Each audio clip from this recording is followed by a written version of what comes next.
Bien. Bueno, ahí está grabando. Jaire Tepantes, como siempre. ¿eh? Este, bueno, les comentaba entonces, voy a resumir un poco en general lo que estuve diciendo.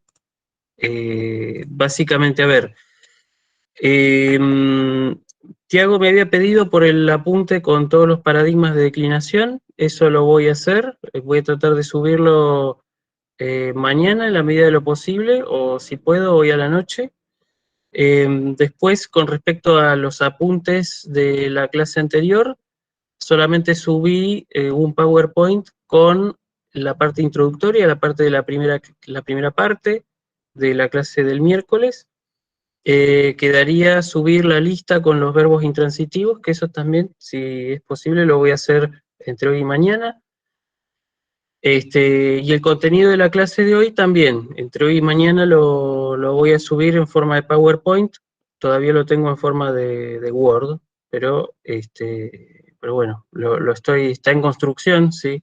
Tuve que tomar así algunas decisiones metodológicas, de manera, de manera que por ahí hubo cosas que, bueno, tuve que decidir ahí sobre la marcha, si meterlas o no meterlas, pero bueno.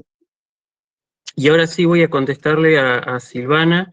Profe, dice, me quedó una duda con el diálogo del práctico con el verbo acuo y erroso. No sé si podés especificar, Silvana, la duda que tuviste ahí, así te puedo ayudar, porque no termino de entender muy bien. No sé a qué práctico te referís, o no sé. Es el que subió, que dice, imaginemos que somos griegos antiguos. Sí, muy Hay un bien. diálogo Sí, ahí. decime. A ver, déjame ver, espérate que lo voy a buscar. Diálogo, ejercicio acá. Sí, Y sí. me confundí de palabra. Era Acowé lo que Acue, no sí. supe. Bien, Acue, ¿te acordás que era, nosotros lo vimos en las primeras clases, lo que pasa es que no lo ejercitamos más, pero ese Acue era el imperativo, ¿sí? Era la orden, como decir Escuchá, escuchá, sería eso, escuchá. ¿sí? Ese Acue. Claro, y ahí ella le contesta acuo, matondía, o sea, escucho por Zeus, ¿no? Ah, Y con el erroso es el saludo de despedida, ¿sí? Es el sí, no, chau. no, no. Me equivoqué la palabra.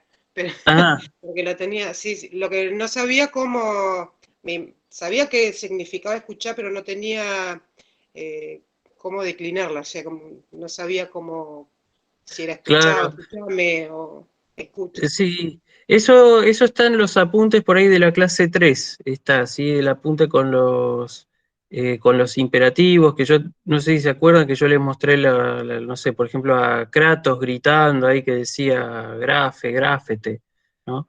Esas son las formas de imperativo, ¿sí?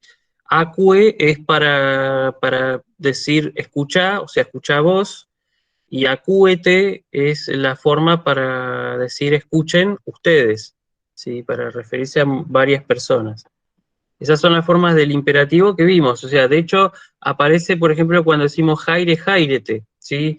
Si bien jaire sirve para decir hola, en realidad gramaticalmente es una orden, ¿sí? Literalmente sería alegrate. Lo mismo jairete, que es alégrense. ¿Mm? Este, mm, así que en ese sentido tienen por ahí, digamos, si tienen que agarrarse de alguna referencia, recuerden, ¿sí? Si ven acue, bueno, relaciónenlo con jaire en el sentido que son órdenes, ¿sí? Y por otro lado, después tenemos la conjugación que vimos también en la primera parte, ¿sí?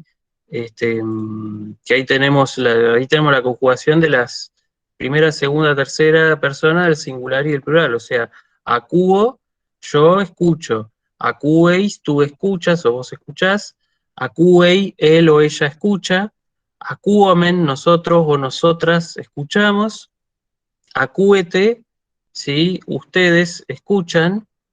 Fíjense que ahí coincide, digamos, la forma de la segunda del plural coincide la forma indicativa con la forma imperativa, ¿sí? O sea, acuete puede significar ustedes escuchan, ¿sí? Estoy hablando de un hecho particular, pero también la misma forma, acúete puede servir para dar la orden, para decir escuchen, ¿sí? Claro, yo lo que no, como leí AQE, no, no lo supe en dónde estaba. No era AQE, AQA. Claro, está Como bien, era solamente AQE, no sabía dónde ponerlo. ni hablar. Bueno, ahora ahí lo tenés, ¿sí? Tal vez pueda agregar los imperativos en el apunte con los paradigmas que me había pedido Tiago al principio. Sí, así que bueno, lo voy a anotar. Bueno, ahora sí, creo que quedó, no sé, quedó aclarado, Silvana, la duda, ¿sí? Sí, sí. Pero una consulta, por ahí en vez de PowerPoint, hacerlo en Word, por ahí se es más fácil para imprimirlo en Word. Para Ah, mí, por lo bueno, menos, que en el PowerPoint por ahí es más, queda más lindo, pero es más difícil imprimirlo por ahí. claro, claro, claro. Sí, bueno, alguien me lo dijo y después yo seguí haciendo PowerPoint. Bueno, perfecto, sí, por ahí la lista de los verbos la pongo en Word, pero eso sí, lo voy a poner con letra grande para que se pueda ver bien. Este, mm, Así que bueno, perfecto. Lo voy a subir, la lista entonces la voy a subir en Word en vez de PowerPoint. Este, mm, lo que pasa es que por ahí lo que tiene o sea, el PowerPoint de Word tiene sus ventajas y sus desventajas, digamos. La ventaja del PowerPoint es que, por lo menos, yo veo que, primero que sí, se ve más lindo, digamos, yo puedo hacer que se vea un poco más lindo, y permite además jerarquizar mejor la información, o sea, cuál es la información que sirve más y cuál es la información que no es tan importante. Pero el Word eso tiene la ventaja que vos me señalás recién, ¿no? Que esto que se puede imprimir mejor. Sí, es un tema, la verdad que es un tema. Este, mm, pero bueno, ya lo voy a tener en cuenta y directamente la lista la subo en Word. Y para mí también va a ser, la verdad que para mí va a ser menos trabajo. Así me va a llevar menos tiempo también. Bueno. Perfecto, entonces. Entonces vamos a empezar con la clase de hoy, si les parece. Ustedes, perdón, hablando de esto, ¿ustedes están cómodos con los PowerPoint o también prefieren eh, que, que- que vaya subiendo los materiales en Word? No sé qué les parece al resto. Yo estoy bien con los PowerPoint porque todo lo estudio a través de la compu.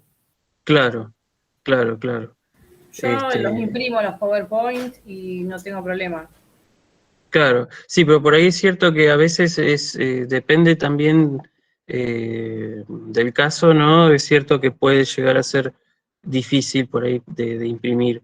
Este, mm, pero bueno, si no tiene problema, yo por ahí esta vez la lista la voy a subir a Word porque me parece que está bueno que la tengan impresa y que la tengan ya en forma de apunte. Eh, Así que voy a hacer eso. Y también voy a subir el apunte de declinación. Así que bueno, Igual, no, te iba a decir algo, los sí, PowerPoint se pueden imprimir sin el fondo que le haces, o sea, pueden imprimirse blanco y negro, no hay problema con eso. Y puedes claro, imprimirlo 2 diapositivas por hoja y te ahorras. Y ya no claro, es sí. difícil imprimirlo. Claro, yo por ahí sí, tal cual. Yo por ahí le hago las portadas así locas. Pero sí, se puede, si no se puede, también otra cosa que se puede hacer es manualmente es copiar, ¿sí? Copiar el contenido que está en texto y pasarlo Ah, en pasarlo a Word. Word. Este, mm, pero bueno, por ahí, insisto, lo voy a hacer en Word esta vez para que sea más cómodo. Así que bueno, vamos a empezar. ahora sí con la clase, que ya son y cuarto, se hizo tarde. Pero bueno, está bien, estas cosas había que charlarlas. Bueno, a ver, voy a compartir la pantalla. Hoy tenemos una clase que es importante, sí, porque vamos a terminar de ver vamos a terminar de ver el sistema de casos. O sea, vamos a ver el último caso que nos falta, que es el acusativo. Bueno, diálogos 1.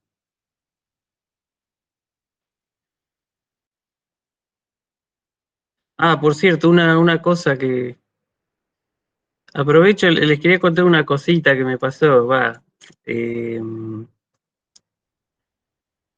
Disculpen por ello, ¿ustedes ven bien la pantalla ahí? ¿Sí?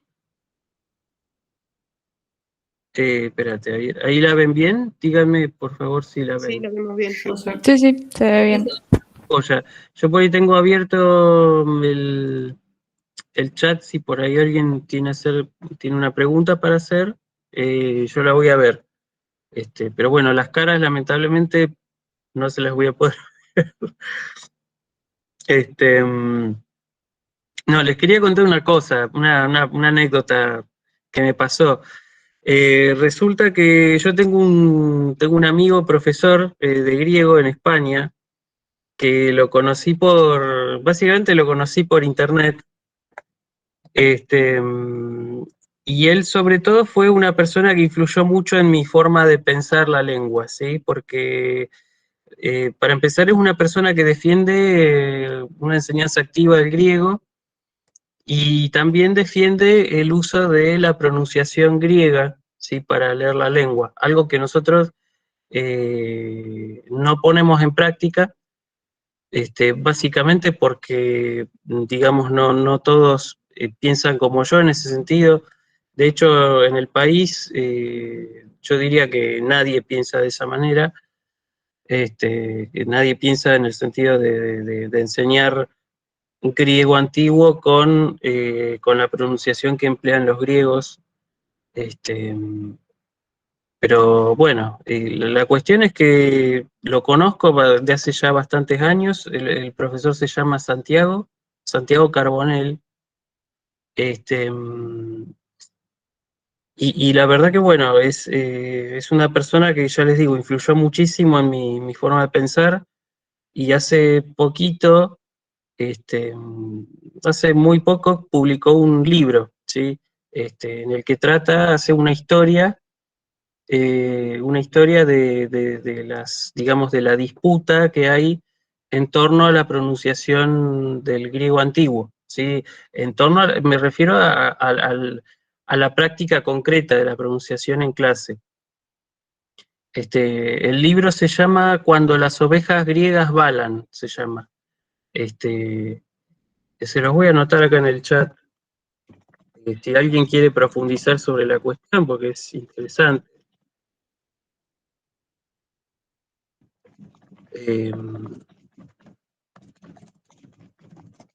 A Santiago nunca lo conocí personalmente a Santiago, bueno, pero nos mandamos mails y bueno, básicamente tenemos algún contacto.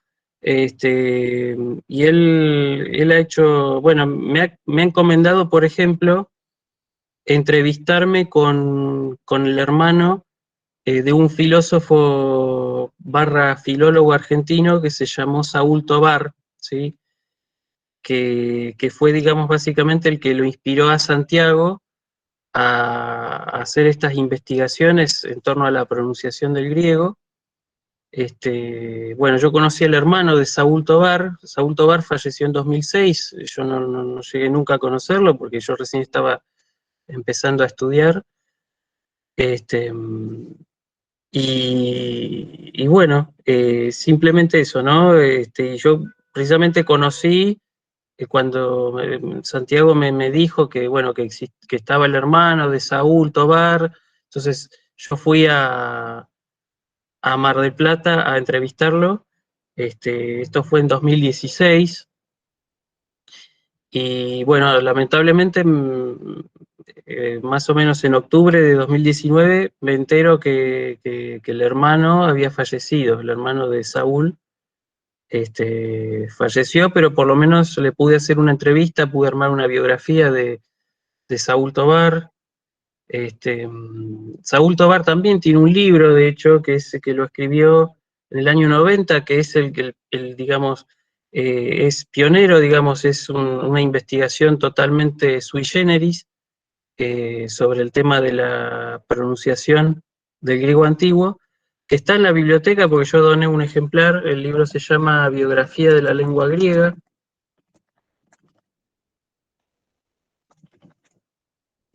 Si alguien quiere profundizar en el tema, puede conseguir. De hecho, el libro de Santiago yo lo tengo, pero se puede comprar en PDF. O sea, de hecho lo compré en PDF yo, así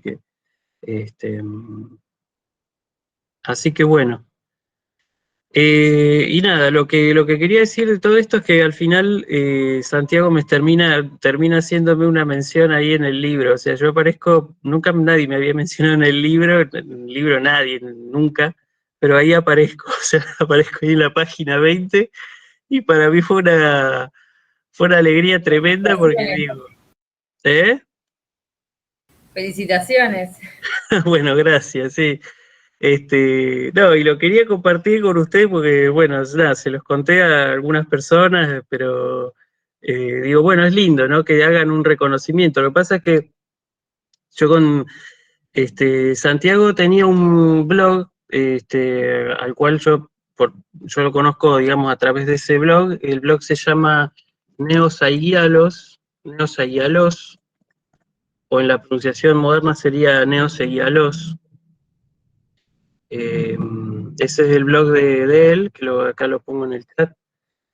Y yo a raíz de eso, digamos, Santiago no sé en qué año lo empezó, pero bueno, ya cuando me empecé a meter en internet para buscar material de griego, ya en 2007 estaba el blog.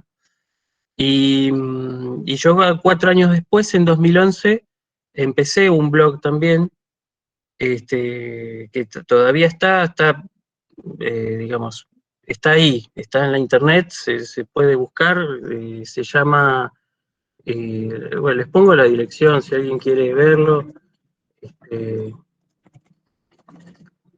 Hace como 4 años que no posteo más nada, básicamente por falta de tiempo, pero bueno, ahí también yo escribo sobre el tema de la pronunciación, por ahí he publicado por ahí algunos de los artículos que escribí sobre tragedia griega, que bueno, que es tema de mi tesis doctoral y qué sé yo. Nada, así que bueno, si quieren chusmearlo, están invitados, por supuesto. Así que bueno, y fue, digamos, ahí fueron mis primeros intentos de enseñar griego antiguo como lengua viva, un poco, ya les digo, inspirado bastante por este profesor. Pero lo que no me imaginar que esas publicaciones iban a llegar tan lejos, en el sentido de que iban a provocar una mención en un libro, pero además me han pasado otras cosas en torno al blog. O sea, me ha pasado que he ido a congresos en Buenos Aires, en Chile, y en Chile me acuerdo que me han dicho, dice, tú eres Luciano Sabatini, dice, ¿no? Y vos decís, wow, digo, qué repercusión a pesar de que uno escribe cómodamente en el escritorio de su casa. Así que nada, bueno, es un reconocimiento lindo y bueno, refleja eso, son años de una amistad y una pasión, la verdad que compartimos. Así que bueno, nada, ya le escribí, le agradecí, que la verdad que no me lo esperaba. Así que bueno. Bueno, vamos a empezar con la clase de una vez. Basta de autobombo. Entonces, hoy lo que vamos a ver es verbos con significados transitivos simples, ¿sí? Nosotros vimos, en la clase pasada, vimos los verbos intransitivos, ¿sí? Los verbos que no exigen un objeto.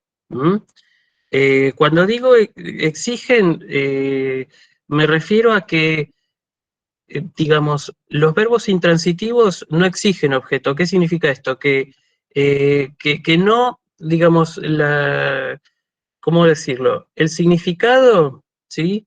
No obliga a que lleven un objeto. Pero optativamente, un verbo intransitivo puede llevar algún tipo de objeto, ¿sí? Por ejemplo, el verbo imi es, cuando significa ser, es un verbo intransitivo, ¿sí? No obliga a que lleve ningún objeto. Sin embargo, cuando imi significa ser, puede llevar optativamente un dativo de interés. Por ejemplo, para decir el caballo es bello para Alejandro, por ejemplo, ¿sí? Pero, digamos, la presencia de ese dativo de interés no afecta en absoluto al significado del verbo, ¿sí? Lo que nosotros vamos a ver hoy son aquellos verbos, vamos a empezar a ver los verbos transitivos simples. ¿Qué significa esto? Los verbos transitivos son los verbos que exigen un objeto, ¿sí? Ese objeto puede estar en caso acusativo, en caso dativo o en caso genitivo. Nosotros tomamos una definición muy amplia de objeto, ¿sí? Y muy amplia, por consiguiente, muy amplia de transitivo, de la palabra transitivo. Lo usamos en un sentido más amplio que el que lo usan las gramáticas tradicionales, ¿sí? ¿Por qué? Porque las gramáticas tradicionales solamente conciben como verbos transitivos aquellos que exigen un objeto en acusativo, pero nosotros ampliamos la definición de transitivo y ampliamos la definición de objeto y tomamos no solamente los verbos que llevan acusativo, sino también los que llevan dativo y genitivo, ¿sí? Entonces, los verbos transitivos son aquellos que exigen un objeto. Insisto, ya sean acusativo, dativo o genitivo. Y transitivos simples se llama porque solamente exigen un complemento, ¿sí? Un objeto.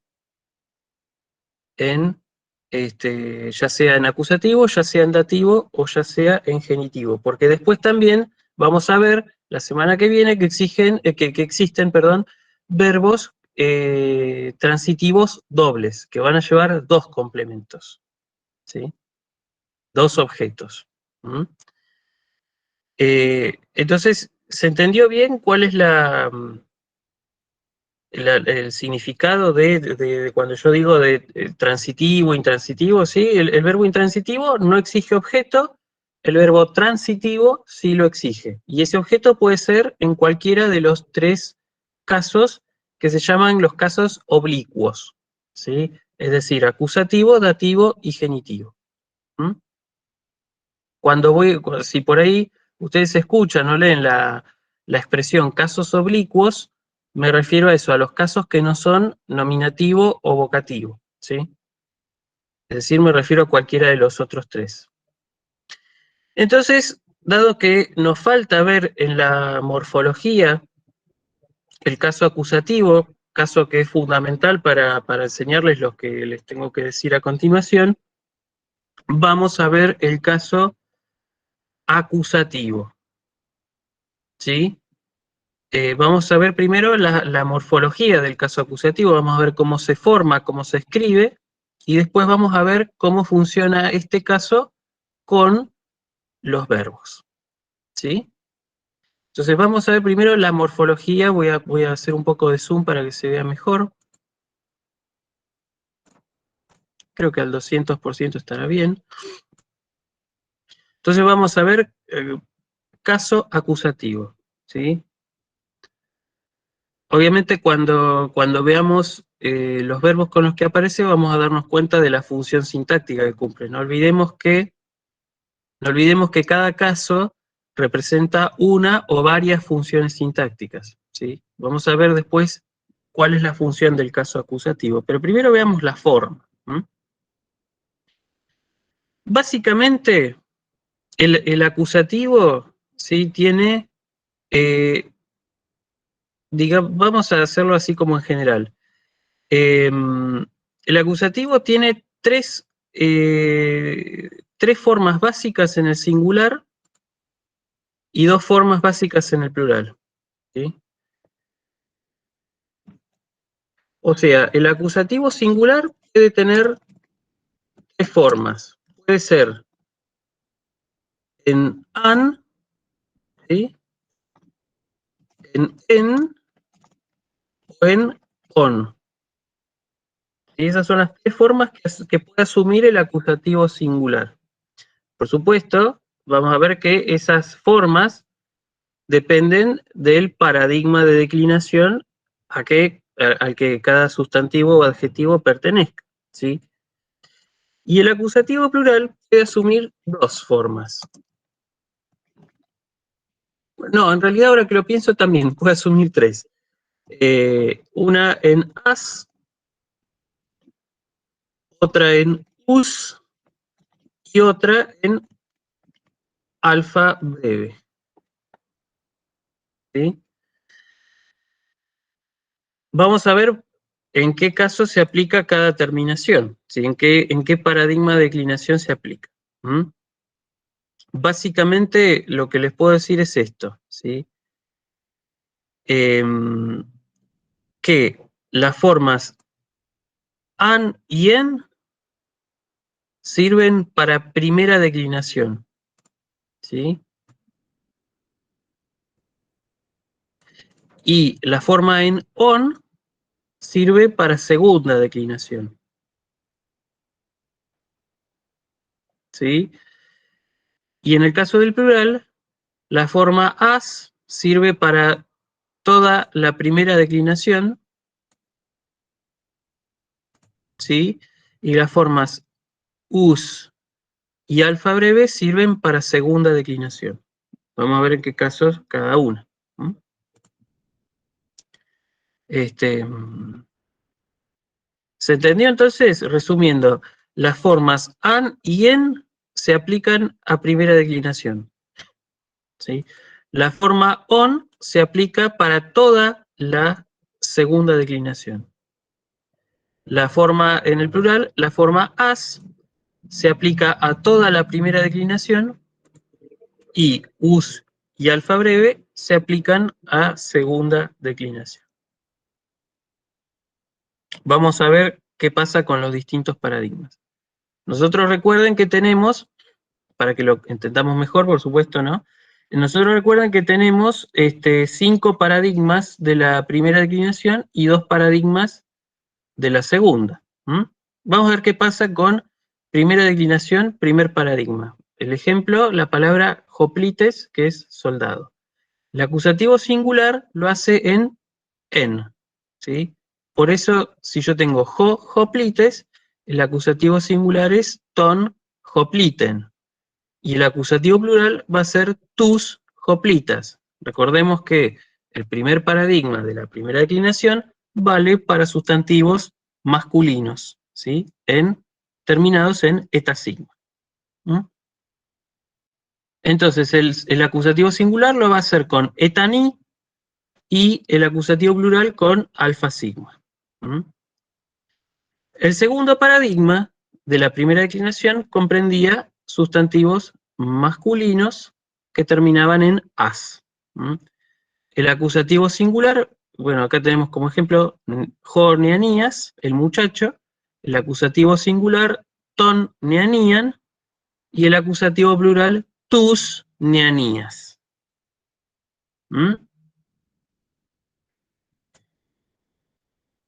Sí, fíjense entonces, el acusativo singular lo hace en an y el acusativo plural lo hace en as. Fíjense que la forma del acusativo plural se parece mucho a la forma del nominativo singular. Pero bueno, ahí cómo me doy cuenta yo de si es acusativo plural o singular. Tengo 2 maneras. Una es por contexto, la otra es por la presencia de los acompañantes.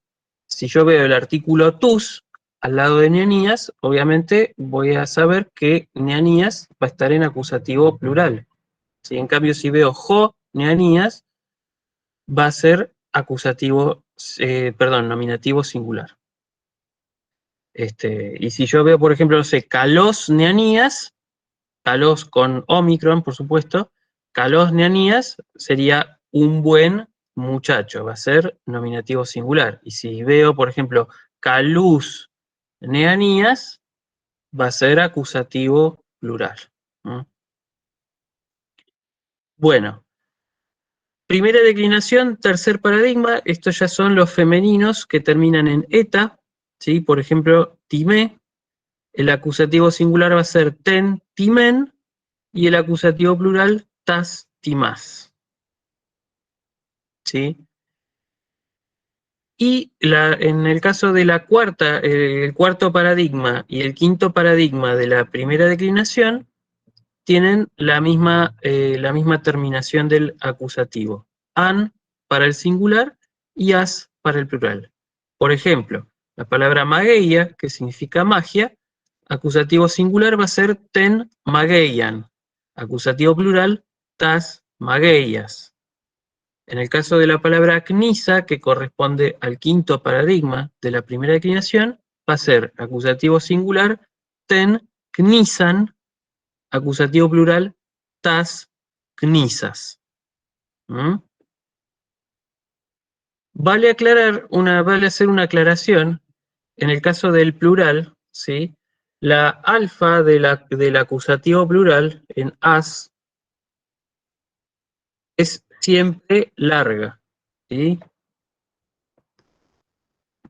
Esto es importante, ¿por qué? Porque va a implicar un cambio de acentuación según las reglas que ya están especificadas en el apunte que les di para el primer parcial.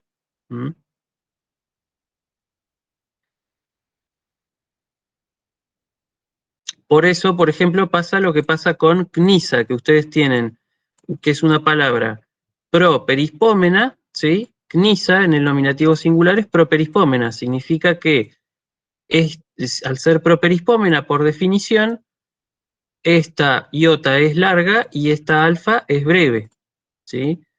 En el acusativo del singular no se provoca ningún cambio. ¿Por qué? Porque la alfa del acusativo singular es breve, ¿sí? Pero ¿qué pasa? Como la alfa del acusativo plural es larga, va a cambiar el acento, ¿sí? Ya no puede ser properispómena la palabra, sino que va a ser paroxítona, siguiendo la regla que ya conocemos en el apunte. Esto sería lo que pasa con la primera declinación, ¿sí?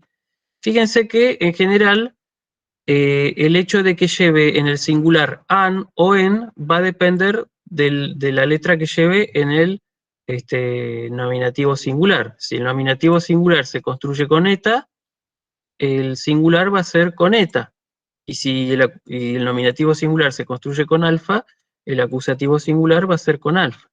En cambio, el acusativo plural va a ser siempre con alfa, no importa cuál sea el nominativo singular.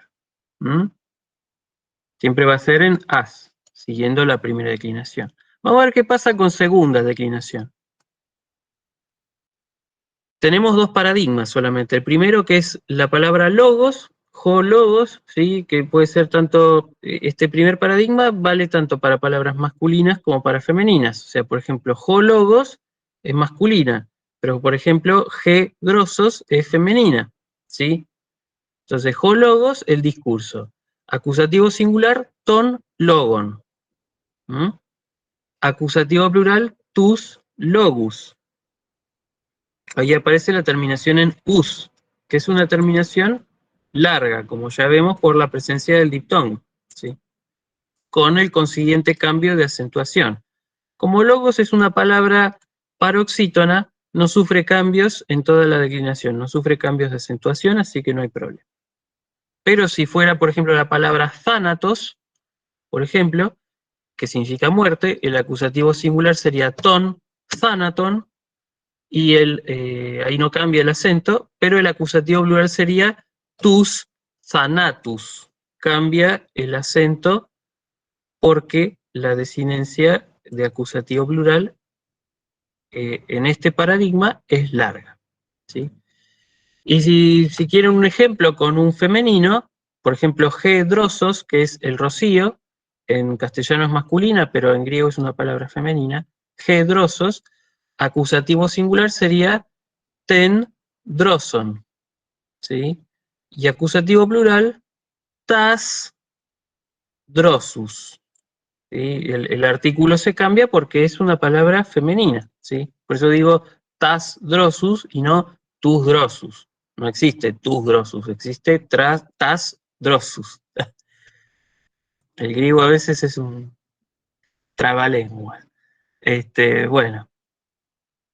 Logos, entonces, eso es lo que pasa con el primer paradigma de la segunda declinación. Y en el caso de la segunda declinación, segundo paradigma, que son los sustantivos neutros, ¿sí? Nos vamos a llevar una sorpresa. ¿Por qué? Porque en los neutros, en todo sustantivo neutro, no importa a qué declinación pertenezca, ni a qué paradigma de declinación pertenezca, el acusativo, las formas del acusativo van a ser idénticas a las formas del nominativo, ¿sí? Entonces, por ejemplo, en la segunda declinación, segundo paradigma, tengo la palabra doron, que es una palabra neutra de segunda declinación, ¿sí? Todoron, ese es el nominativo singular. El acusativo singular va a ser igual al nominativo singular, va a ser todoron, ¿sí? Y el acusativo plural va a ser igual al nominativo plural, tadora. Esta alfa va a ser siempre breve, ¿sí? Y en el caso de los adjetivos, siguen estas mismas terminaciones dependiendo cuál es el paradigma de declinación que sigan, ¿sí? Así, por ejemplo, si yo tengo el adjetivo calos, calé, calón, ¿sí? El acusativo singular va a ser calón para el masculino, calén para el femenino y calón para el neutro. Y en el plural sería calús para el acusativo, calás, sí, para el acusativo masculino, quiero decir, calás para el femenino y calá para el neutro. ¿Mm? Si yo quiero hacer un ejemplo con un adjetivo que sea os, a, on, por ejemplo, hieros, hierón, que recuerden que significa sagrado, ¿sí? El acusativo singular va a ser hierón para el masculino, hierán para el femenino y hierón para el neutro, en singular. Y en plural sería, para el masculino sería hierús, para el femenino sería hieras y para el neutro sería hiera. ¿Mm? Y si yo tengo un adjetivo de dos terminaciones, lo mismo. Laros, por ejemplo, el adjetivo laros, larón, que significaba sabroso, va a ser el acusativo singular larón tanto para los tres géneros, va a ser larón, para masculino, femenino y para neutro también. Es la misma en todas las formas del singular. Y el acusativo plural va a ser para masculino y femenino, va a ser larus, como el diccionario Larousse, no sé si alguno lo conoce, ya no sé si debe seguir existiendo, sí. Larousse para masculino y femenino, y para el neutro, Lara, igual al nominativo, ¿sí? El neutro, siempre recuerden, la forma del neutro es igual al nominativo, ¿sí? La forma del acusativo neutro va a ser igual a la del nominativo neutro. ¿Mm? Si está en singular, va a ser igual al singular. Si está en plural, va a ser igual al plural. ¿Mm? Bueno. Y finalmente nos quedarían los pronombres demostrativos, ¿sí? Que son los que vimos. Recuerden que jode, de tode, ¿sí? Se declina igual que el artículo. Así que la forma del acusativo de jode, jede, tode va a ser para el singular tonde, tende, tode. O sea, como el artículo, nada más que con la D, la sílaba D agregada, ¿sí? Y el acusativo plural va a ser tusde, tasde, tade.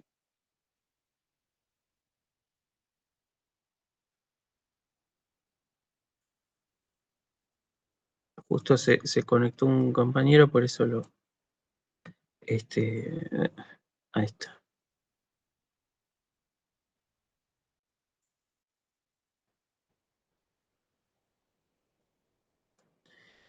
Bueno. Y para el pronombre jutos, jaute, tuto, que recordarán que traducimos como ese, esa, eso, la forma del acusativo va a ser tuton para el masculino singular, tauten para el femenino singular, y tuto, igual que el nominativo, en el caso del acusativo singular neutro. Y el plural, acusativo plural, va a ser tutus para el masculino, tautas para el femenino y tauta para el neutro. Y finalmente, en ekeinos, los pronombres ekeinos y autos se declina de la misma manera que, por ejemplo, kalos, kale, kalón, con la diferencia que el singular neutro, acusativo singular neutro, va a carecer de la ni final, de manera tal que va a ser, por ejemplo, ekeinon para el masculino, ekeinen para el femenino y ekeino sin la ni para el neutro. Ekeinus para el masculino plural, ekeinas para el femenino plural y ekeina para el neutro plural. Lo mismo pasa con autos, auté, autó. Esas son las formas del acusativo, ¿sí? ¿Alguna pregunta hasta acá? ¿Alguna duda? No, profe, por ahora no. Bien. Bueno, esto es simplemente aprenderse las formas y memorizarlas y sobre todo, lo más importante, aplicarlas. No sirve solamente aprenderse de memoria las terminaciones, sirve sobre todo practicarlas. Y eso es lo que van a hacer en las clases prácticas que vengan. Y eventualmente voy a subir algún ejercicio yo también, para que practiquen más. Así que bueno, esta es la forma del acusativo, esta es la forma, ¿y qué representa, digamos? Porque eso nos faltó decir. ¿Qué significa el acusativo? ¿Qué significa? Básicamente el acusativo es el caso del objeto directo, ¿sí? El acusativo es el caso del objeto directo. Es decir, digamos, todos los verbos transitivos que se construyan con un objeto en acusativo, a ese objeto construido en acusativo se lo va a llamar en la sintaxis objeto directo, ¿sí? Y esto funciona también en el significado de transitivo en sentido estricto, ¿sí?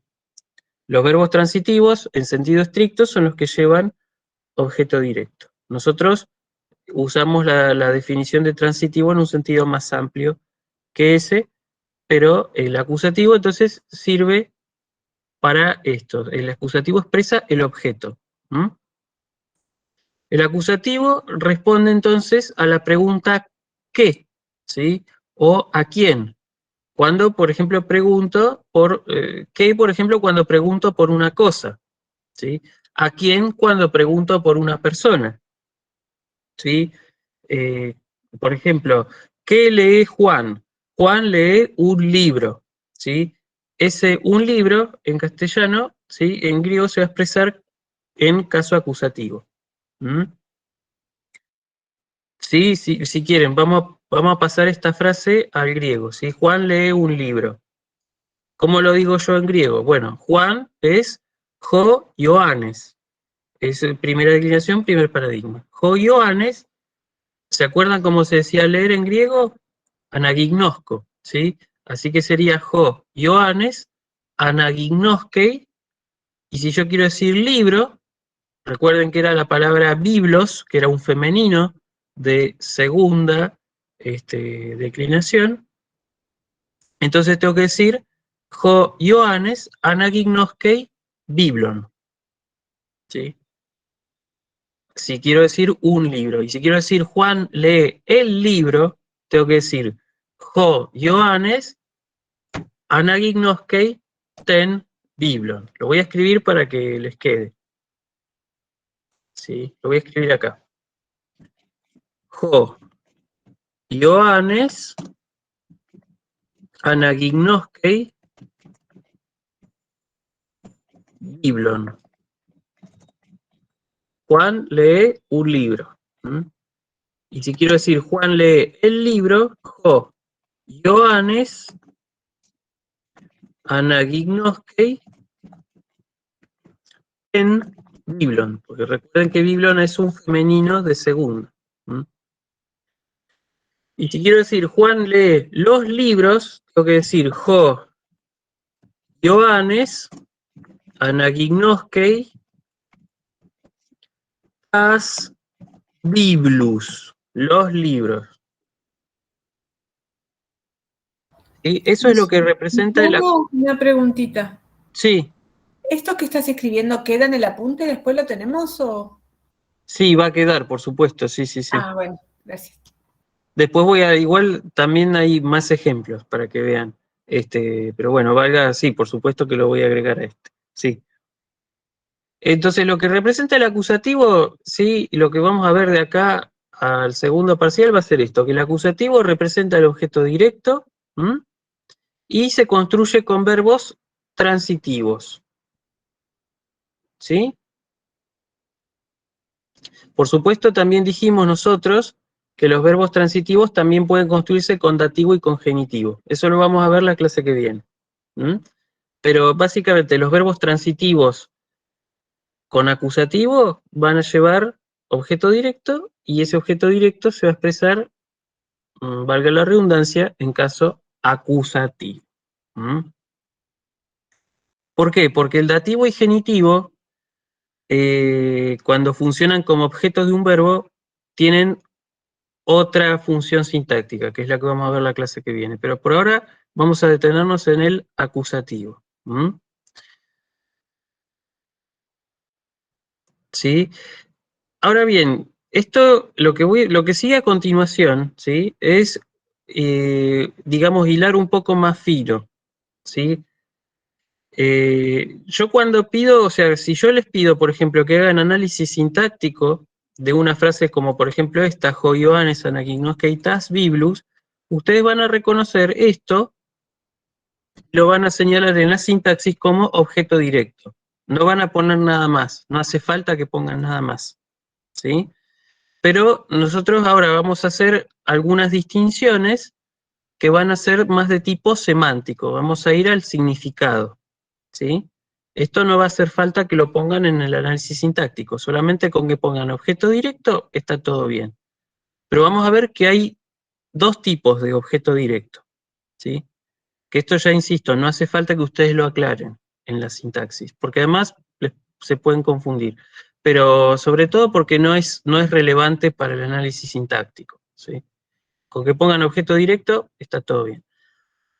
Pero semánticamente tenemos que hacer la distinción entre, en primer lugar, un objeto directo externo y un objeto directo interno, ¿sí? ¿Cuál es la diferencia entre objeto directo externo e interno? Básicamente, el objeto directo externo es algo extrínseco, digamos, a la acción. ¿Sí? Si yo, por ejemplo, digo, leo un libro, ¿sí? Digamos, el libro está por fuera de la acción de leer, ¿sí? El libro existe independientemente de si yo lo leo o no. ¿Sí? Fíjense que es una distinción semántica, puramente relacionada con el significado. Entonces, cuando hablo de objeto directo externo, hablo de un objeto, digamos así, que existe en el mundo, independientemente de la acción. ¿sí? En cambio, el objeto directo interno no existe independientemente de la acción, ¿sí? De hecho, la existencia del objeto directo interno va a depender, en buena medida, de que se provoque la acción o no se provoque. Si se provoca la acción, ese objeto va a existir en el mundo. Si no se hace la acción, ese objeto no va a existir. ¿Sí? Después vamos a ver ejemplos para que quede más claro. Pero por lo pronto vamos a ver el objeto directo externo, es decir, aquel objeto que existe independientemente de la realización de la acción, ¿sí? O sea, yo por ejemplo digo, yo levanto un lápiz, ¿sí? Ese lápiz existe independientemente de si yo lo levanto o no, ¿sí? Yo leo un libro, un ejemplo ya lo vimos. Yo reviso el celular, ¿sí? El celular existe independientemente de si yo lo revise o no, ¿sí? Yo, por ejemplo, otro ejemplo, prendo la computadora, ¿sí? La computadora existe independientemente de si la prendo o no la prendo, ¿sí? Esa es la noción de objeto directo externo, o sea, es algo extrínseco a la acción. La acción se hace, obviamente provoca un efecto sobre ese objeto, ¿sí? Pero ese objeto tenía existencia antes de la acción, antes de la realización de la acción. ¿Mm? Por ejemplo, yo digo, yo corto un árbol, ¿sí? El árbol existía previamente, pero yo lo corto. Obviamente yo genero un efecto sobre ese árbol, pero el árbol, como tal, existía antes de que yo lo cortara, ¿sí? Por esa razón se lo llama objeto directo externo. ¿Mm?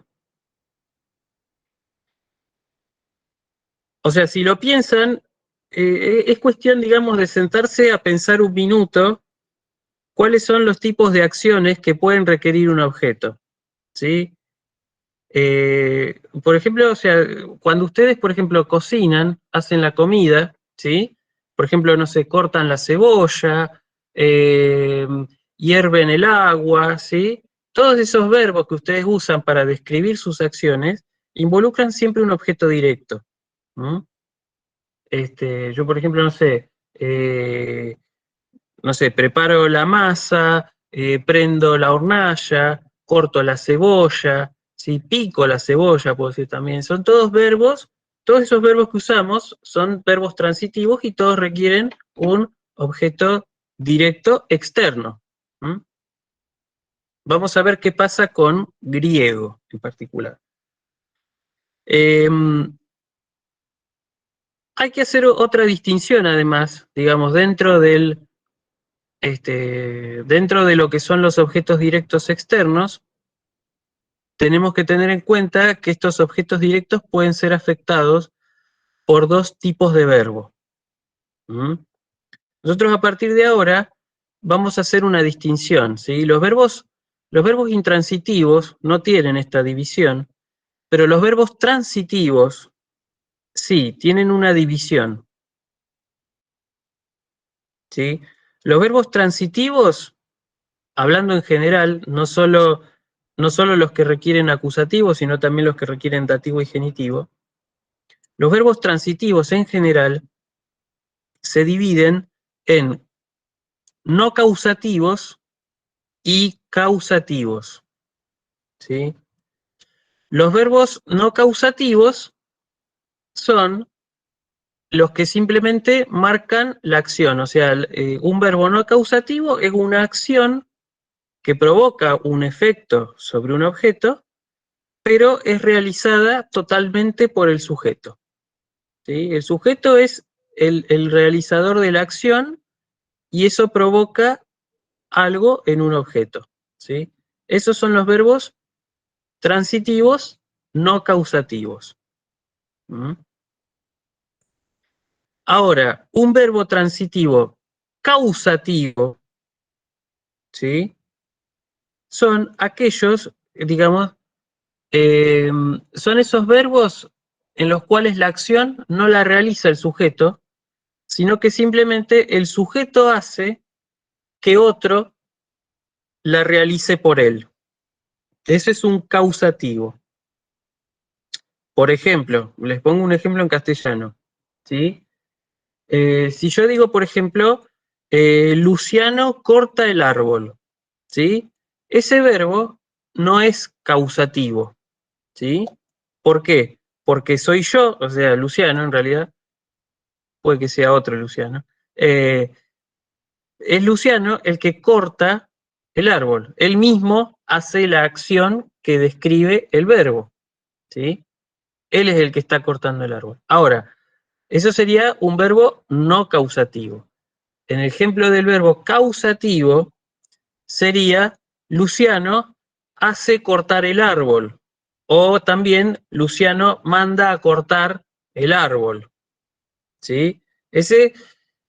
Nosotros, digamos, en castellano nos valemos de esa expresión. Hacer que haga tal cosa o mandar a hacer tal cosa, ¿sí? Manda a cortar el árbol, hace cortar el árbol, hace picar la cebolla, manda a cortar la cebolla, ¿sí? Esos son los verbos causativos. Cuando el sujeto es, en definitiva, el instigador o el que ordena hacer algo, ¿sí? Pero no es el que realiza él mismo la acción.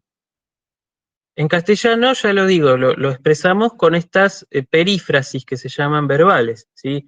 Luciano hace cortar el árbol, Luciano manda a picar la cebolla, ¿sí?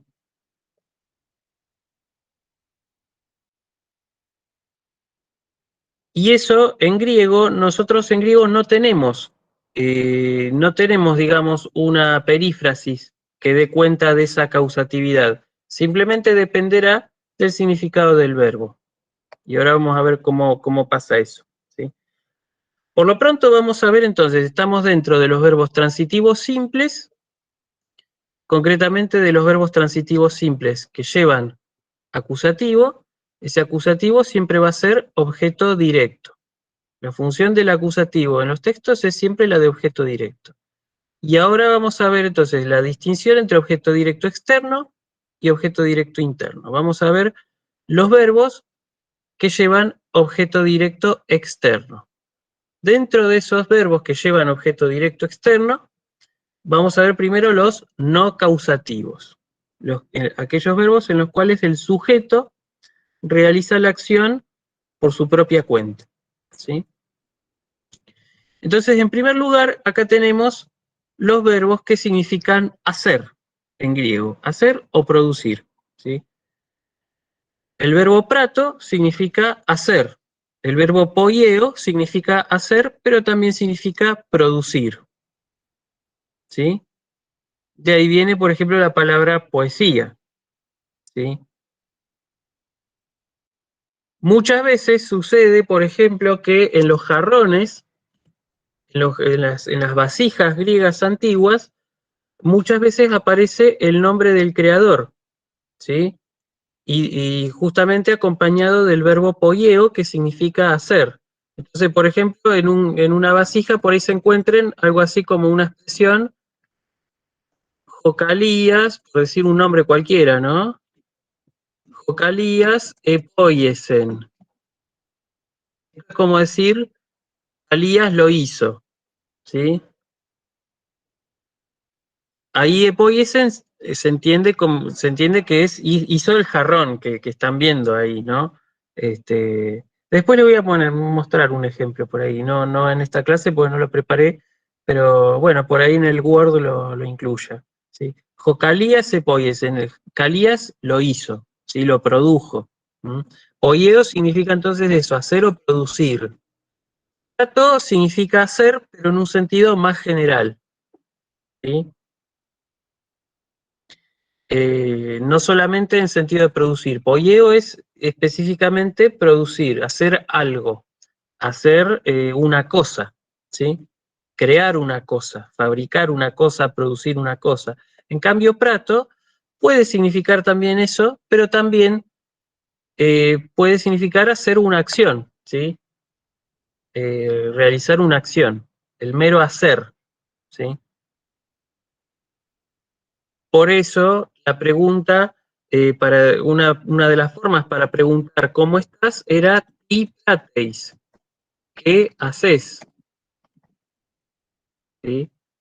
Entonces yo a esta pregunta, ti prateis, yo puedo decir kalos, en el sentido de estoy bien, ¿sí?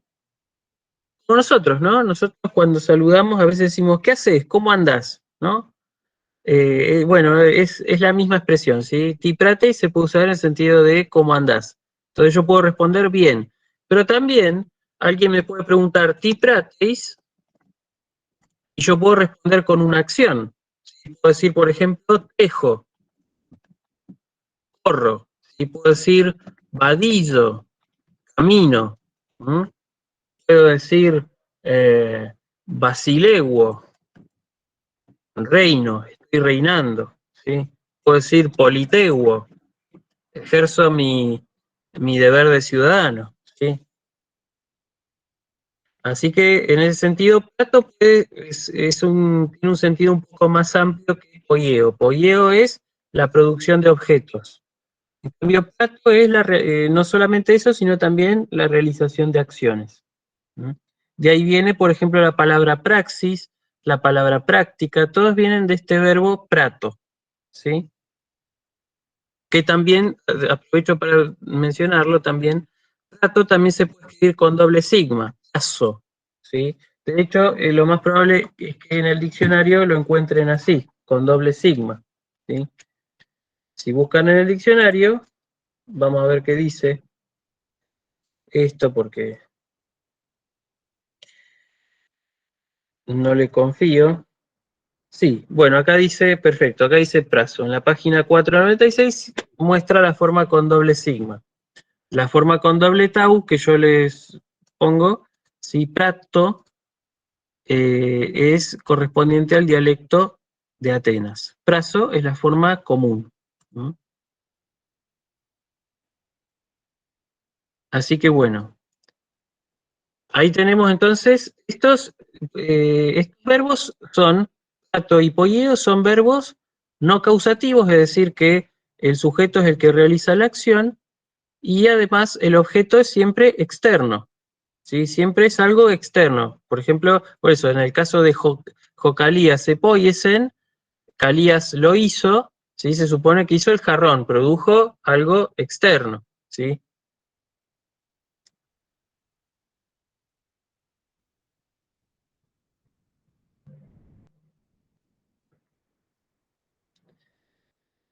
Después, un segundo grupo de estos verbos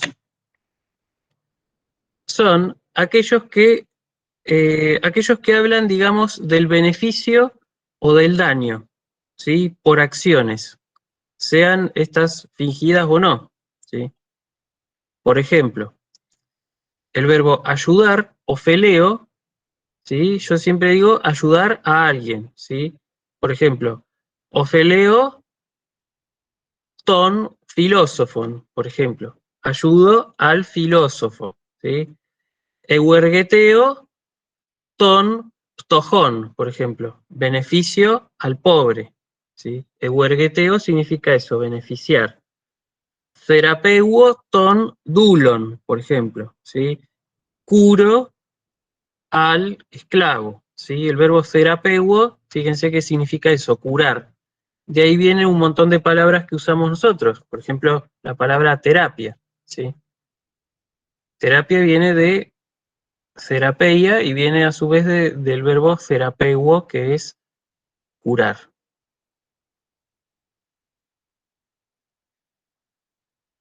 Después, el verbo blapto también, ¿sí? Blapto significa dañar. Si yo quiero decir, por ejemplo, blapto ton despoten, daño al amo, por ejemplo, ¿sí? Otro ejemplo, cacurgueo, que es maltratar, cacurgueo tus dulus, por ejemplo, maltrato a los esclavos, ¿sí? Otro verbo que significa lo mismo es cacó, ¿sí? Cacurgueo, cacó, es eso, es maltratar, hacer daño. Significa más o menos lo mismo que blapto, ¿sí? Otro verbo que es interesante también es el verbo adikeo. Adikeo, no sé, por ejemplo, adikeo ton anthropon, cometo injusticia contra el hombre, ¿sí? Para nosotros, para el castellano, ese verbo, o sea, el verbo adikeo, digamos, se traduce por una expresión entera, que es cometer injusticia, hacer algo injusto, ¿sí? Pero para el griego, para el idioma griego, simplemente es un solo verbo, adikeo, y es transitivo, funciona con un acusativo en objeto directo, con un acusativo objeto directo, ¿sí? Entonces, adikeo, por ejemplo, ton anthropon, comete una injusticia contra el hombre. Otro verbo es el verbo hibrizo, ¿sí? Que también marca un daño, ¿sí? Hibrizo es insultar, ¿sí? Tanto en el sentido verbal como en el sentido simbólico, ¿sí? Si yo digo, por ejemplo, no sé, G. María, hibrisei ton Alexandron, por ejemplo. María insulta a Alejandro, ¿sí? Bueno, ese verbo hibrillo es un verbo transitivo que lleva acusativo. Otro verbo que es importante también es el verbo timao, ¿sí? Honrar, ¿sí? Así, por ejemplo, timao ten sean, por ejemplo. Honro a la diosa. Timao ton theon. Honro al dios. Timao tus theus. Honro a los dioses. Timao tas theas. Honro a las diosas. ¿Sí? Otro verbo, también en el sentido de perjuicio y beneficio, es el verbo golpear. ¿Sí? Ya es un verbo, es una acción física contra alguien. Pleto, que es golpear. Entonces yo digo pleto ton dulon. ¿Sí? Golpeo al esclavo. También se puede decir tipto, es lo mismo, ¿sí? Pleto y tipto son sinónimos prácticamente. Tipto ton dulon, golpeo al esclavo, ¿sí? También puedo decir, obviamente, tipto ton despoten, ¿sí? Golpeo al amo, también.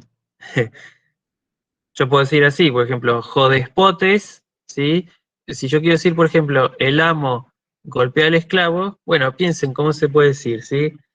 Jodespotes, pletei, ¿sí? O tiptei, tondulon. Y si quiero decir el esclavo golpea al amo, sería jodulos, pletei, ton despoten. O también jodulos, tiptei, ton despoten. ¿Sí? Por supuesto, cuando ven ustedes doble tau, pleto, también puede estar la forma con doble sigma. Puede decir pleso en vez de pleto. Así. Bien. Después tenemos más verbos, ¿sí? Así como tenemos la utilidad o daño por actos, también tenemos la utilidad o daño por palabras. Así tenemos, por ejemplo, el verbo eulogeo, que significa elogiar, el verbo colaqueuo, que significa adular, de ahí vienen los minions o los colaqueuticoi, ¿sí? Y después el verbo cacologueo, que es hablar mal. ¿Mm? Entonces, si yo quiero decir, por ejemplo, hablo mal de María, por ejemplo, cacologueo ten Marían, ¿sí? Hablo mal de María. Nosotros usamos una preposición más, ¿sí? Esa idea que aparece ahí. Pero para el griego es un verbo que lleva acusativo objeto directo. Entonces, cacologueo ten Marían sería hablo mal de María. Colaqueuo ten Marían, adulo a María, ¿sí? Eulogeo ten Marían, elogio a María, ¿sí? Otro grupo de verbos que llevan acusativo, objeto directo, es este grupo que pertenece a los verbos que significan perseguir y huir, ¿sí? Y significados aledaños, ¿sí? O sea, básicamente podemos decir los verbos de persecución, si quieren, ¿sí? De persecución y huida también. Así, por ejemplo, el verbo... acá falta un verbo que debería estar, no sé por qué no está, que no lo puse, pero yo ya lo puedo poner. Sí, no lo veo acá, así que lo voy a poner enseguida, que es el verbo dioko, que significa perseguir. El verbo dioko significa perseguir. ¿Sí? Es interesante el verbo dioko porque también tiene dos significados dioko. ¿Mm? El significado más común y el original es el de perseguir, pero también significa, dioko también tiene otro significado que significa ser, digamos, el acusador en un juicio, ¿sí? Ser el perseguidor sería literalmente. ¿Mm? Pero cuando funciona con objeto directo, como en este caso, significa perseguir, ¿sí? Si yo digo, por ejemplo, no sé, a ver, persigo, no sé, a ver, ¿qué puede ser algo? Algún animal o algo de eso. Persigo un gato, por ejemplo, ¿sí? Dioko ailuron, ¿sí? Gato en griego se dice ailuros, ¿sí? Así que si yo quiero decir persigo al gato, sería dioko ton ailuron, ¿sí?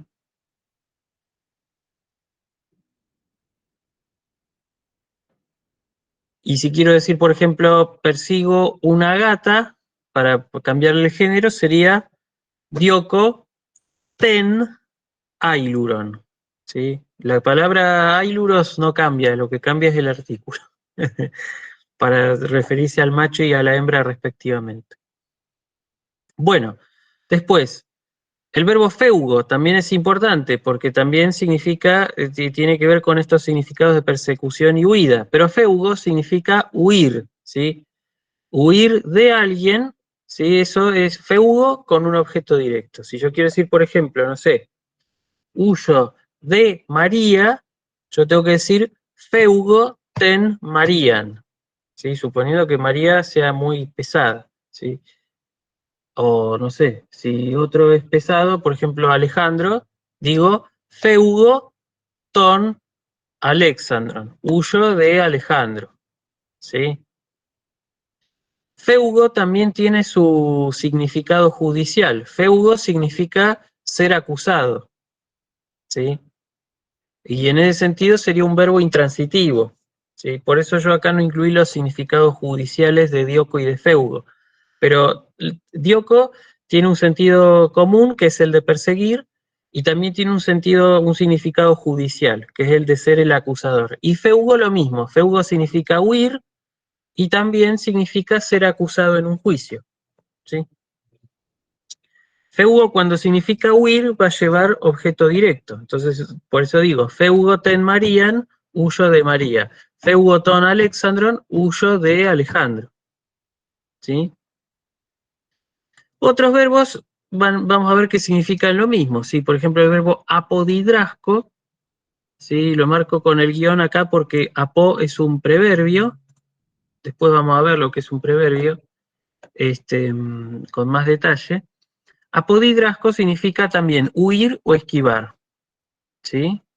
Si yo quiero decir, por ejemplo, Alejandro esquiva a María, tengo que decir jo Alexandros apodidraskei ten Marían, ¿sí?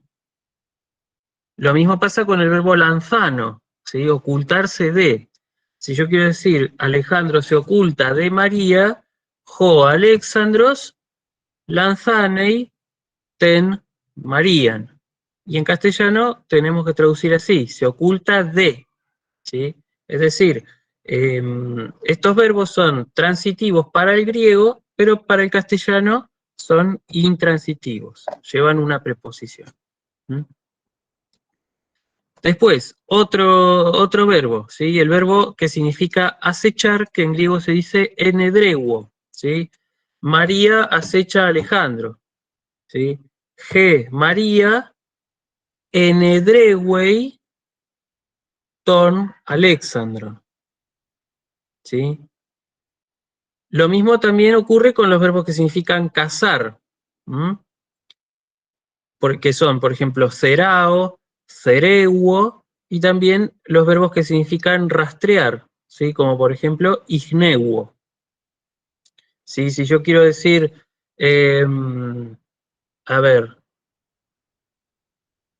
por ejemplo, Alejandro caza a un gato, por ejemplo, ¿sí? Jo Alexandros cerewei ailuron, ¿sí? Y si quiero decir caza al gato, sería Jo Alexandros cerewei ton ailuron, ¿sí? Y si yo digo rastreo o busco las huellas, por ejemplo, Alejandro rastrea al gato, sería Jo Alexandros ignewei ton ailuron, ¿sí? Y así. Después, más verbos, ¿sí? Los verbos que significan atacar y defender también. Atacar a alguien, defenderse de alguien, esos también van a llevar acusativo. Prosvalo, por ejemplo, significa atacar, ¿sí? Prosvalo ton ailuron, por ejemplo, ataco al gato. Prosvalo ton Alexandron, ataco a Alejandro. Prosvalo ten Marían, ataco a María, ¿sí? Los verbos que significan aguardar, esperar, también van a llevar acusativo, ¿sí? Perimeno ten Marían, perimeno todavía se usa en griego moderno, ¿sí? Y con la misma sintaxis. Perimeno ten Marían, espero a María. Y en griego moderno se diría perimeno tin Marían, es igual, ¿sí? También puedo decir meno, simplemente, meno ten Marían, aguardo a María, ¿sí? Los verbos que significan proteger o cubrir también llevan un objeto directo externo. Stego ten Marían, ¿sí? Oculto a María. Stego significa literalmente cubrirla bajo techo. O sea, como, no sé, como ponele, está lloviendo y alguien te pone un paraguas encima. Bueno, eso sería stego, ¿sí? En griego clásico. Los verbos que significan, por ejemplo, sentir, algunos verbos de sentimiento llevan acusativo, ¿sí? No todos, vamos a ver que los verbos que signifiquen desear van a llevar genitivo, pero los verbos que indican ciertos sentimientos se construyen con acusativo objeto directo, ¿sí? Así, por ejemplo, el verbo treo significa temblar, o sea, tenerle miedo a alguien, ¿sí? Farreo es justamente lo contrario, es envalentonarse ante alguien, estar sin inquietud ante alguien. ¿Sí? Si yo digo, por ejemplo, zarreo ton Alexandron, eso significa no le tengo miedo a Alejandro, me envalentono ante Alejandro, ¿sí? Zarreo ton Alexandron.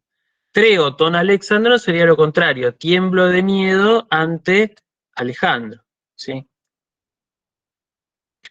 Después, los verbos que significan amar u odiar, ¿sí? También van a llevar acusativo, pero depende de la intensidad de la pasión, de ese amor, sobre todo, ¿sí? Si uno expresa el amor con mucha pasión, con mucho deseo, va a llevar otro complemento, y va a ser otro el verbo, además. Pero el verbo que significa amar, digamos así, querer, el más común, es fileo, ese va a llevar acusativo, ¿sí? Entonces, si yo digo fileo ten Marían, amo a María, ¿sí? Fileo ton Alexandron, amo a Alejandro. Y miseo significa lo contrario, significa odiar. De ahí viene, por ejemplo, la palabra misoginia, ¿sí? O misantropía, significa eso. Misoginia es odio a la mujer. Misantropía es odio al ser humano, ¿sí? Lo contrario de filantropía, sería amor al ser humano, ¿sí? Miseo ten Marian, odio a María. Miseo ton Alexandron, odio a Alejandro, ¿sí? Después, bueno, hay otros verbos, pero más interesantes son este grupo de verbos, que son los que significan conocer, ver y oír. Los verbos que significan conocer, ver y oír, y también los verbos que significan saber, esos verbos van a llevar un acusativo objeto directo, ¿sí? Luciano, una duda. Sí, Cuando decías, por ejemplo, el ejemplo que das recién de Miseo, ¿era Miseo Tan María? ¿Puede ser? sí, ten Marian, sí. Tan Marian, ahí, o sea, si lo tradujésemos literalmente, sería odiar a María, pero por contexto se sobreentiende que lo estás diciendo como en primera persona, ¿no? Odio a María. Miseo, no, o sea, nosotros acordate que nosotros los verbos en griego los enunciamos siempre con la primera persona del singular, ¿sí? O sea, acá ustedes lo ven enunciado y yo traduzco, digamos, odiar o amar. Pero en realidad, si yo digo miseo ten Marian, si yo lo uso en una oración, va a significar eso, miseo va a significar odio, fileo va a significar amo, ¿sí? Ok. La forma, de hecho, los infinitivos en griego clásico existen, ¿sí? Yo tendría para decir odiar en sentido estricto, para traducirlo de esa manera, sería misein, y amar sería filein, ¿sí? Pero esta forma todavía no la vimos, ¿sí? Pero existen. Lo que pasa es que los griegos acostumbran a enunciar los verbos con la primera persona, tal como pasa en latín, ¿sí? En latín también los verbos se enuncian en la primera persona. Yo simplemente cuando los considero de manera aislada, los traduzco por el infinitivo, pero cuando estoy adentro de una oración, cuando lo uso en una oración, lo traduzco por la primera persona. ¿Sí? Listo, gracias. De nada.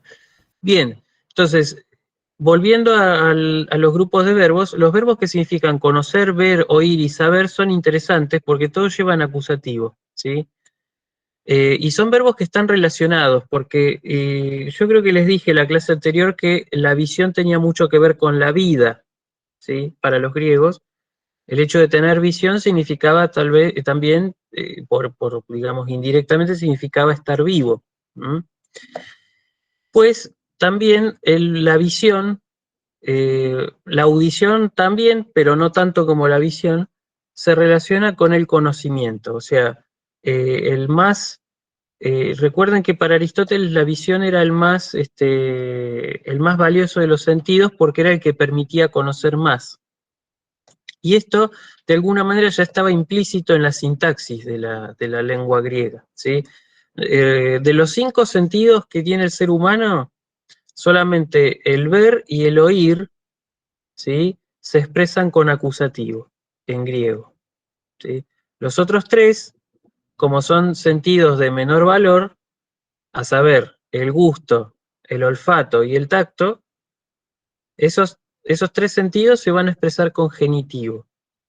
Pero el ver y el oír se expresan con acusativo, ¿sí? Son los sentidos más valiosos que tenemos.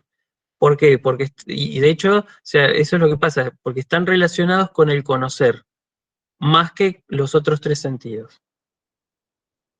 ¿Sí? Esto, por supuesto, desde la percepción griega, ¿sí?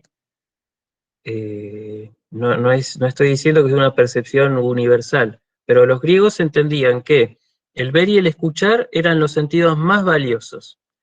Y la sintaxis, por lo tanto, el complemento que asumen esos dos verbos, los verbos de escuchar y de ver, asumen los mismos complementos que los verbos de conocer y saber.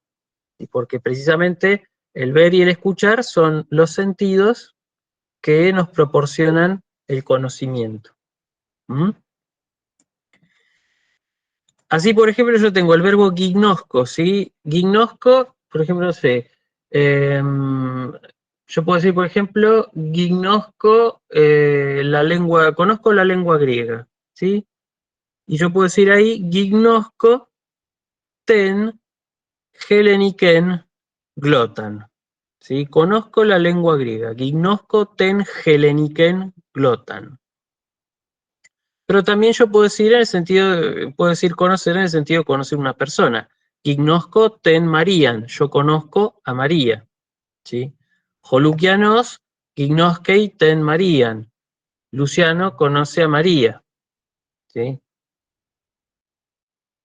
Lo mismo pasa con acuo, ¿sí? El verbo acuo se construye con acusativo, objeto directo, ¿sí?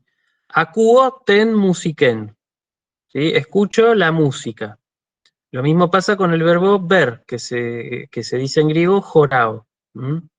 Jorao ten Marian, veo a María, ¿sí?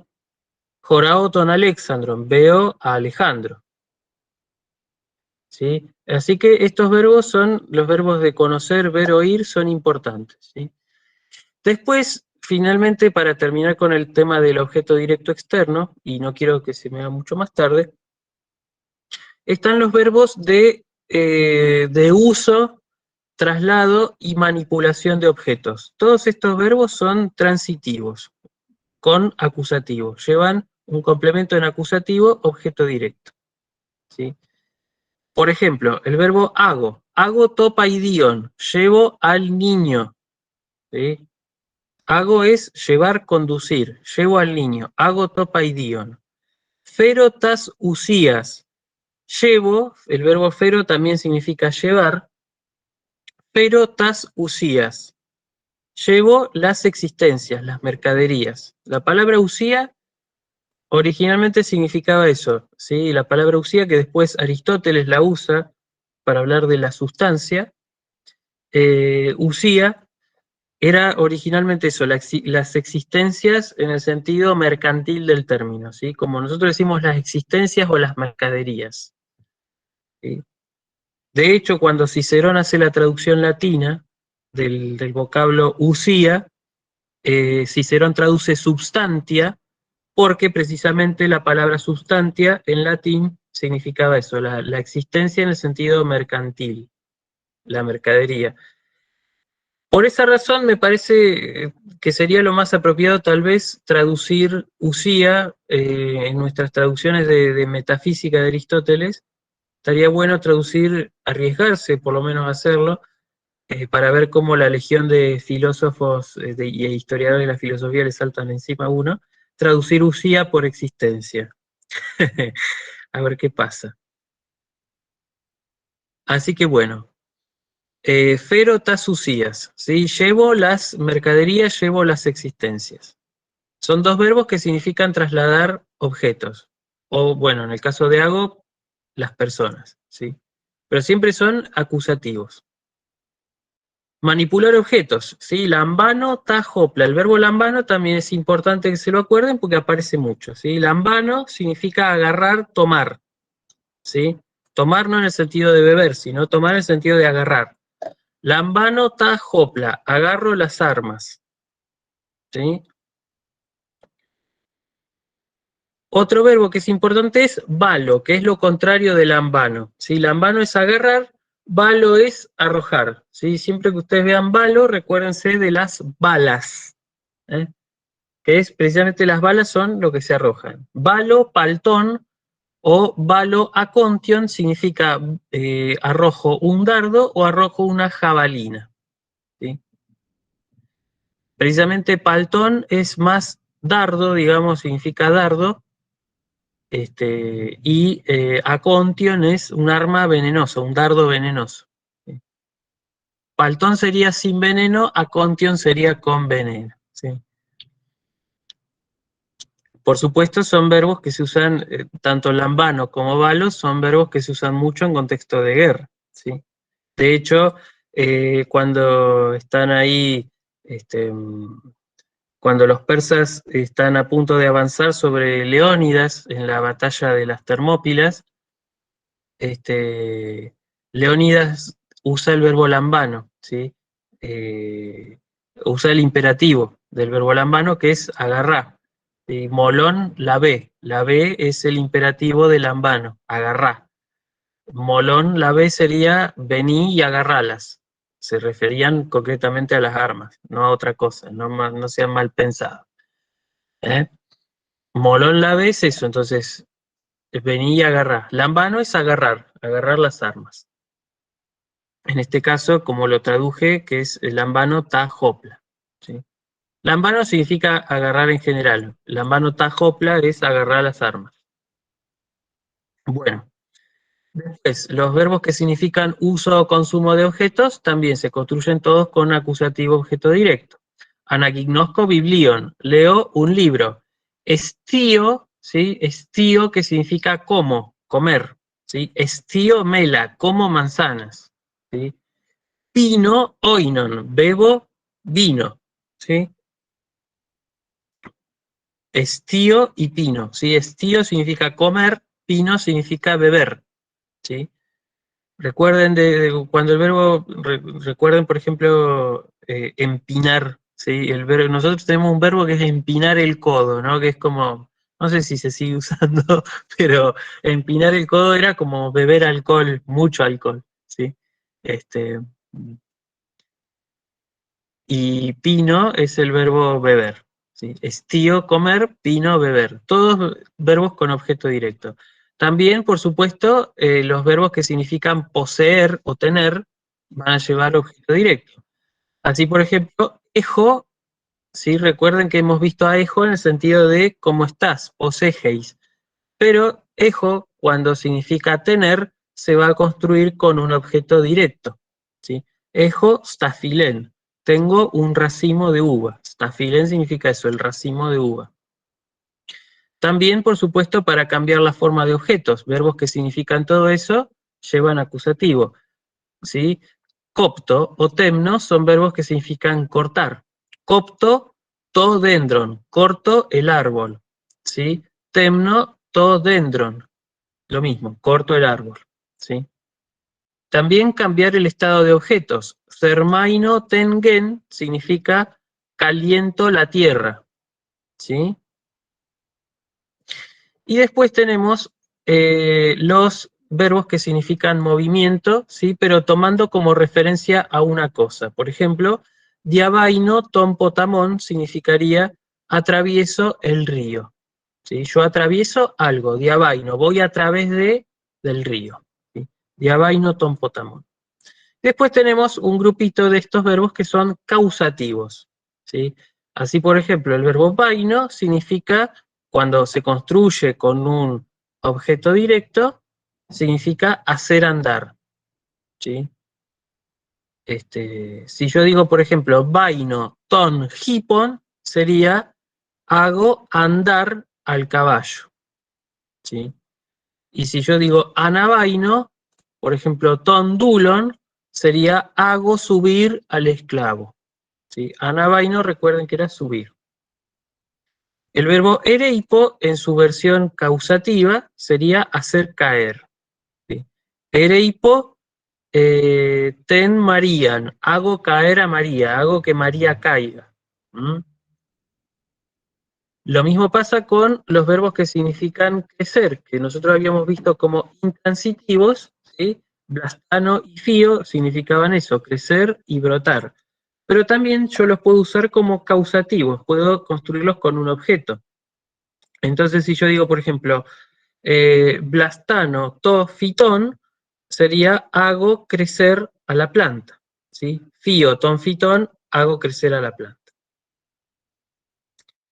Así que bueno, eso sería todo con respecto a los verbos con objeto directo externo. Vamos a ver qué pasa, ahora sí vamos a ver qué pasa con los objetos directos internos, que eran aquellos que existían, al revés, que no existían si no era por la acción. ¿Sí? Vamos a ver cómo funciona. Los objetos directos internos pueden ser los resultados de una acción o pueden ser objetos que expresan la misma idea del verbo. ¿Sí? Los que expresan el resultado, por ejemplo, el verbo grafo, ¿sí? Grafo epistolen. Yo escribo una carta. La carta no existía antes de que yo la escribiera. ¿Sí? Por esa razón es un objeto directo interno. Grafo biblion también puedo decir. Escribo un libro. El libro no existía antes de que yo lo escribiera. ¿Sí? Acá, por ejemplo, tenemos otro ejemplo que es orizo, que es el verbo para decir excavar. También puede escribirse orito con doble tau. Orizo, tafron, significa yo cavo una fosa. ¿Sí? Orizo, tafon también puedo decir, yo cavo una sepultura. ¿Sí? Tafron y tafon son dos palabras distintas. Pero el verbo orizo siempre significará eso, excavar. ¿No? Y fíjense que la fosa y la sepultura no existían previamente a la excavación. Por eso este es un objeto directo interno. ¿Sí? El objeto no existía antes de que realizara la acción. ¿Sí? Después tenemos verbos que expresan, objetos, mejor dicho, que expresan la misma idea del verbo, que estos son verbos muy pavotes, van a ver. Mira, Silvana dice que se sigue usando lo de empinar el codo. Bueno, muy bien. Perfecto. No quedó tan arcaico entonces. Bueno, entonces tenemos dentro de los objetos directos internos, tenemos los objetos que expresan la misma idea del verbo. Estos son expresiones ya directamente constituidas que van a ver que son muy pavas. ¿Sí? Por ejemplo, pleto, pleguen. ¿Sí? Golpeo, un golpe. ¿Sí? Joreguo, jorón, bailo, un baile, ¿sí? Niqueo, niquén, obtengo una victoria. Literalmente, venzo una victoria, sería, ¿sí? Pempo, pempo pompen, uy, un trabalenguas. Pempo pompen significa realizo una procesión, ¿sí? Pempo pompen, sí, sí. Eso es, realizo una procesión. El verbo pempo es hacer una procesión religiosa y pompen es eso, es la procesión. O sea que sería como hago la procesión de una procesión. ¿Sí? Pempo pompen. De ahí viene, por ejemplo, la palabra pompa, decimos nosotros. No la pompa de jabón, sino, por ejemplo, cuando decimos que una fiesta tiene mucha pompa. ¿Sí? Ahí viene de esta palabra que es pompé. ¿Sí? Duleian, duleweins. Esto sería literalmente, dulewein, bueno, es la forma del infinitivo, pero como la tengo que enunciar correcto, sería duleian, dulewo, que significa sufrir la esclavitud. ¿Sí? Literalmente, soy esclavo de la esclavitud, sería duleian, dulewo. Noseo, no son. Estoy enfermo de una enfermedad. Literalmente eso sería, pero en una traducción más correcta sería sufro una enfermedad. Arjo, argen. ¿Sí? Esto sería yo gobierno el gobierno o comienzo el principio. ¿Sí? Pero sería una traducción más correcta, tengo el mando o realizo el principio. ¿Sí? Kindinon, kindinewomen, sería literalmente estamos acechados por un peligro. ¿Sí? O sea, son estos verbos, estos objetos que expresan la misma idea del verbo, son redundantes de alguna manera. Estos objetos sirven para enfatizar, para poner más fuerza a la idea del verbo. ¿Sí? Son objetos internos porque obviamente no existen sin la realización de la acción, pero son más pavotes que los otros. Estos, por ejemplo, indicaban el resultado de una acción, escribir una carta, cavar una tumba, ¿sí? Pero en este caso es simplemente expresar la misma idea del verbo, ¿sí? Así, por ejemplo, pleto, pleguen, golpear un golpe. Niqueo, niquen, vencer una victoria. Pompen, pempo, sería sería hacer una procesión, ¿sí? Dulei anduleguo, ser esclavo de la esclavitud, ¿sí? Noseo no son estar enfermo de una enfermedad, ¿sí? Jairo Harán, por ejemplo, ahí tenemos otro ejemplo. Jairo Harán sería me alegro de una alegría, ¿sí? Literalmente. Pero en la traducción más correcta sería directamente me alegro. ¿No? O sea, son objetos que expresan la misma idea, que puede ser no solamente desde el punto de vista morfológico, ¿sí? Como lo son estos verbos, sino también desde el punto de vista del significado, ¿sí? Así, por ejemplo, strateguo polemon, esto sería dirigir o ser estratega o ser general de la guerra, ¿sí? Strateguo polemon sería eso, sería comandar una guerra, ¿sí? Zo bion, vivir la vida, ¿sí? Nosotros eso lo decimos, nosotros decimos a vivir la vida. ¿Y por qué no decimos a vivir nada más? No, tenemos que decir vivir la vida, o vivió una vida feliz, por ejemplo. ¿Por qué decimos así? Vivió una vida feliz y no directamente vivió felizmente. ¿Mm? Bueno, o vivió feliz, aún más simplemente todavía. Bueno, los griegos también tenían estas redundancias, ¿sí? Zo bion, ¿sí? Yo vivo la vida, sería esto. ¿Mm? Acá, por ejemplo, tenemos otro que es nosus camnei. Esto es también, el verbo camno significa también sufrir, ¿sí? Tiene un significado parecido al de noseo, pero acá la diferencia está que las raíces del objeto y del verbo son distintas. Camno nosus sería sufro enfermedades. ¿Mm? Y así, digamos, sucesivamente. Y eso, sí, ya eso sería todo, ¿sí? Después tenemos otros significados que son más específicos, pero no voy a ahondar en ellos, porque ya aparte es muy tarde. Pero básicamente estos son los verbos transitivos simples con acusativo. ¿Mm?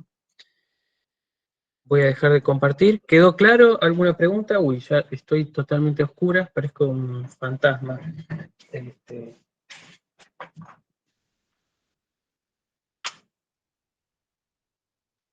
Ahí está. Ahora sí. ¿Alguna pregunta, alguna duda con lo que acaban de ver? ¿Sí?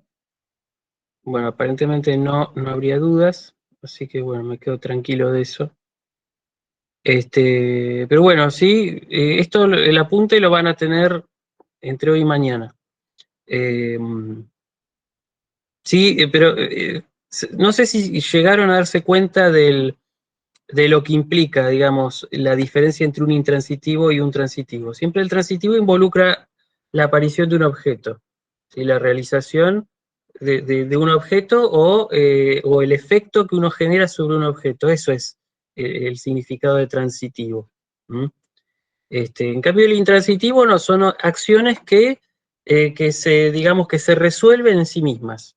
Si yo, por ejemplo, crezco, estudio, ¿sí? Yo puedo decir, por ejemplo, estudio filosofía, pero también puedo decir estudio, simplemente. Y es una acción que queda acabada en sí misma, ¿sí?